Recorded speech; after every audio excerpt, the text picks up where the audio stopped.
Amaya GGUP സ്കൂളിലെ 7B ക്ലാസ്സിൽ പഠിക്കുന്നു. വിദ്യാരംഗം കലാസാഹിത്യവേദിയുടെ ഭാഗമായി എനിക്ക് ലഭിച്ച പാത്തുമ്മയുടെ ആട് എന്ന നോവലിന്റെ ആസ്വാദനക്കുറിപ്പാണ് ഞാൻ അവതരിപ്പിക്കുന്നത്.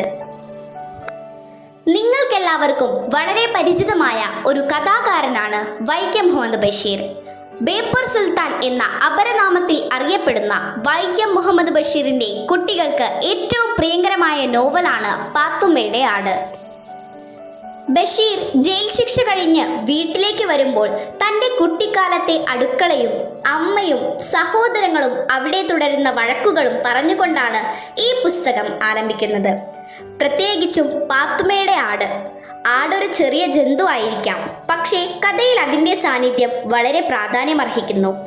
അടുക്കളയിൽ നിന്ന് ഭക്ഷണം കഴിക്കുകയും എല്ലാവരെയും കുഴക്കുകയും ആ വീടിൻ്റെ നിയന്ത്രണം പോലും ആടിൻ്റെ കുത്തകയിലാക്കി ഈ ആടിലൂടെ ബഷീർ കുടുംബത്തിലെ തലവേദനയും അവസ്ഥകളും സൂക്ഷ്മമായും നർമ്മത്തോടെയും ചൂണ്ടിക്കാണിക്കുന്നു.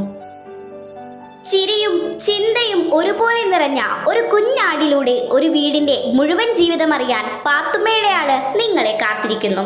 സ്കൂൾ ലൈബ്രറിയിലോ അടുത്തുള്ള ലൈബ്രറികളിലോ നിന്ന് വായിക്കേണ്ട നല്ലൊരു പുസ്തകമാണ് പാത്തുമ്മയുടെ ആട്.